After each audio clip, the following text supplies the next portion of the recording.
Mike Downing of Bear Pop Comics. So, we have a new comic haul. But I'll make a confession to you. I actually bought this book right here 2 times and didn't realize it until I went through my books.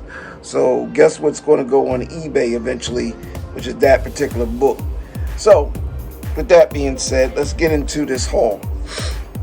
So, some of this stuff is from OLLIES, and some of this stuff is from that thrift store I was telling you about. So I think I'm gonna get into these issues here because I don't have no bags, back of boards on them right now. Bags of board, if you want to say that. I don't have any on them, so which just kind of works out good because it keeps the glare monster down. We gonna look at Astonishing X-Men 22. Is this a this is a directed edition? It's a variant cover too. So I like this picture of Wolverine. You know, let's peek inside. It ain't got no bag on it, so it don't even matter. Okay, the art looks pretty decent. I'm pleased with it. Like I made it. The artist is John Cassidy, and I think this was when they had made sometime in the early 2000s. They had made a DVD of this series, and you know, it did pretty well. But I like collecting these Astonishing X-Men. The cover really stands out. I like how the yellow with the Wolverine and the blue pops in the back. So I thought that was dope. Okay, we have another X-Men title, X-Men Legacy. Divided We Stand. This is in that particular run.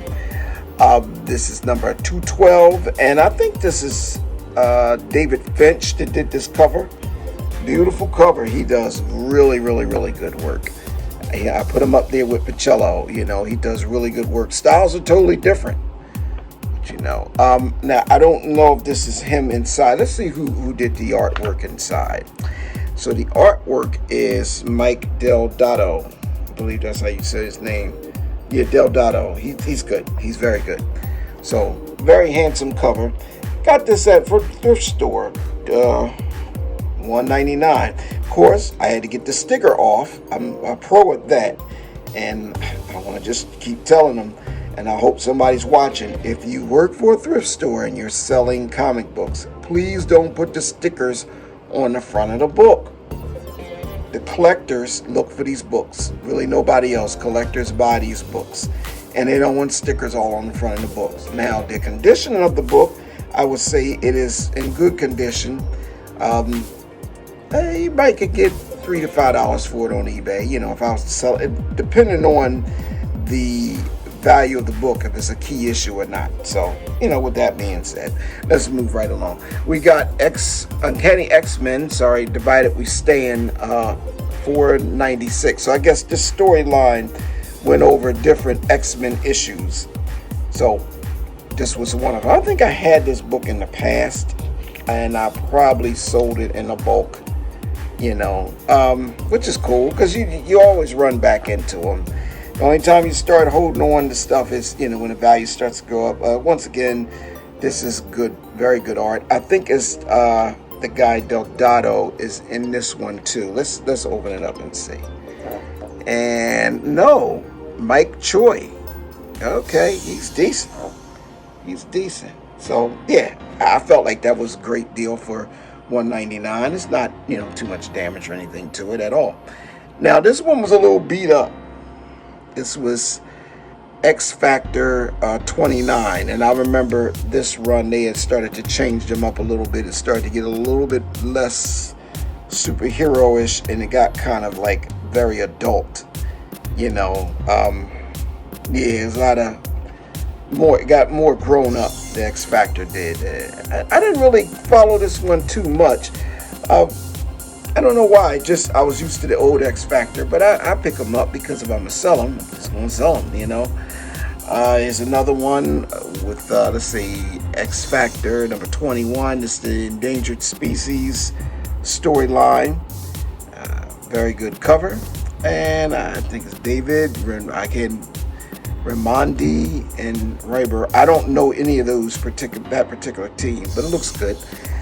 Peek inside. We got some time. This is the great thing you can do when you don't have no plastic all around the book.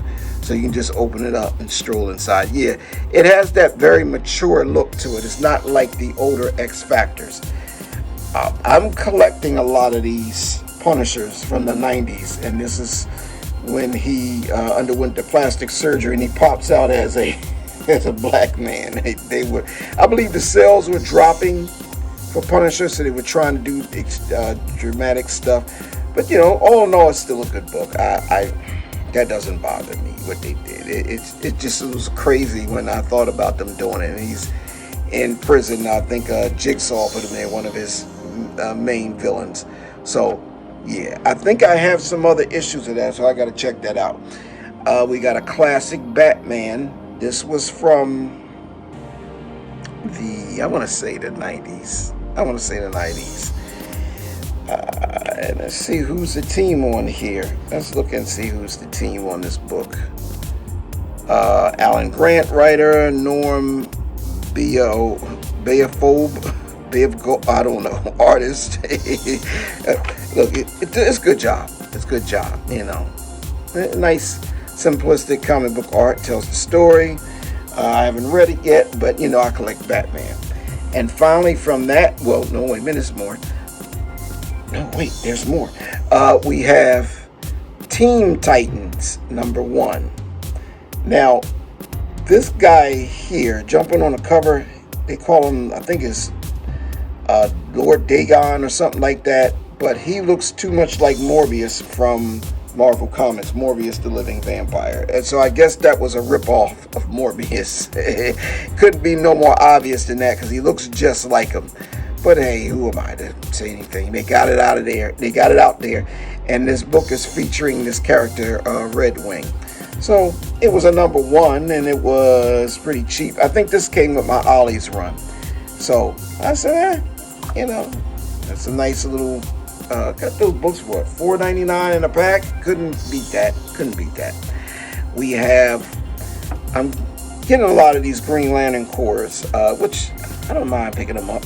Brightest Day, Green Lantern Corpse, number 49. I love the cover art. And now, guys, like I said, I wasn't a big DC fan, but I'm starting to, kind of give in a little bit because I liked some of the new 52 stuff that they did. Matter of fact, that was the era that kind of got me back interested in DC Comics. So, not everybody agrees, but I thought it was a cool era. So, yeah, I like this one. And I found Talon #1 from the Court of Owls. Is one of Batman's characters. And I remember reading a graphic novel of Batman that I had, and he was introduced, and I liked him. I liked the whole Court of Owls thing, so this was cool. So that's my mixture of my Ollie's and the first part 1 of a mixture of Ollie's and the thrift store run. Now, as I said, with this book, I bought this book twice, and I just found it out that I got 2 copies of this book. So I'm going to probably hustle this on eBay pretty soon. But it's Batman Fortress. I probably showed it to you guys before and didn't even remember. I have so many of these things. Sometimes I don't remember if I buy things twice, but most collectors do not, because you're collecting. And you see it, and it might catch your eye the same way it did before. But it's good to have doubles because, that's where the sales come in. So we have that. And I'm going to put this over to the side. Now, I want to take a check. I want you guys to check this out. This rack you see up here, that was actually, I'm just going to tell y'all the truth, that was actually a flat screen wall mount, but I changed that television actually went down, so I have a smaller one up now, so I had to buy a new one. Let's get ready to toss this until I seen a creative idea. So I took the 2 racks and made it into like an A-frame, and it's a excellent comic book holder, so I will be keeping that. I picked this up too, Fear State. It's a crazy looking story in here with Scarecrow. You know, anytime Scarecrow's going to be involved, it's going to get psychological because of his fear gas. And, you know, but he got some really high-tech gas with technology this time. He has Batman on cuckoo. We got here Ghostmaker. I like this. He was the new character in Batman. I really liked him. I think this Harley Quinn and Punchline. And I believe he was, I forget what this guy was called, but he was introduced in this book. Let's look at this inner cover. Check that out. Yeah. I like when we can do that. Nice. So this was from the thrift store. Let me show you all these stickers real quick after I slide this thing on here. Let me show you what they do. I didn't really care this time because it was on the back. But imagine, see that great big old sticker right there? See that? From Goodwill. They were putting that on the front of the book, all over the characters' faces. See, I don't mind it on a hardback graphic novel. It's, you know, I'm not going to worry about that. And it's on the back. But you don't put that stuff on the front of a comic book like that and cover up the character's face.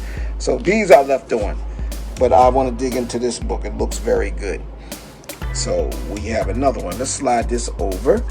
And now one thing I like about this rack system, this sucker is sturdy because it's made to hold up a TV, not a comic book. Anyway, let's put this back over here.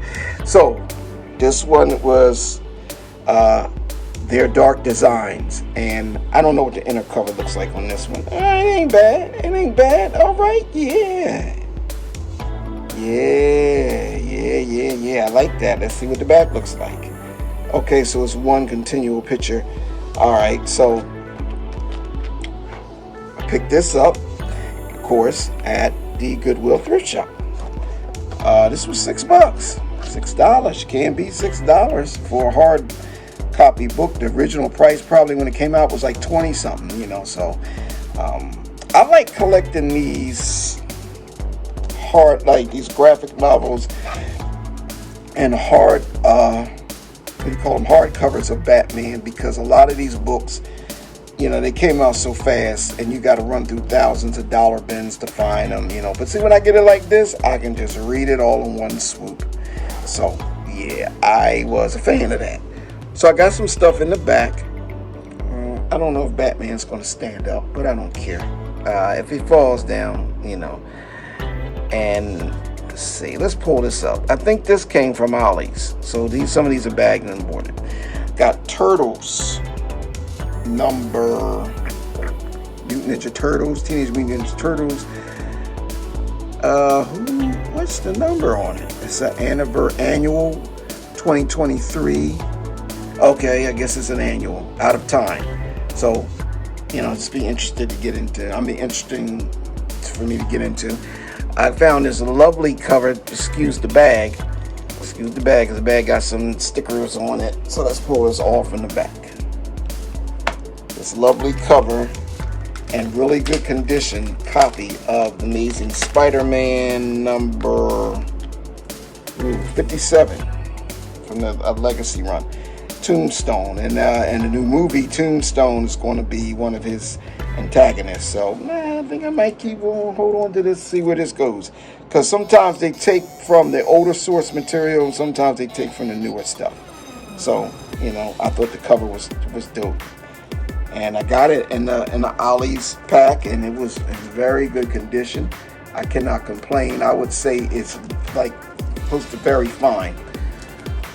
So we also picked up this copy that was in the bag, Star Trek Defiant. Now, I love the Star Trek original series. You know, I'm not a big Star Trek comic book collector, but when I get them, I'll hold on to them, and I will sell them. This is Star Trek Defiant number 1. It may be worth something. Don't know. I ran into this in there also. This was Bring on the Bad Guys, Doom. And I think this chick is called something about Lady Sorrow or something like that. And she's working for Dr. Doom. I haven't read it yet, but Mephisto pops up in here, and Dr. Doom, you know, you got some science and sorcery going on that looks really crazy. I haven't read it, or I don't know, but you know, it looks good. Looks good. Yeah, a little crazy though. A little crazy. Classic X-Men. I always find that Fall of the House of X. I believe I have this graphic novel upstairs, but this was a variant edition. It was #1, so it was a great steal.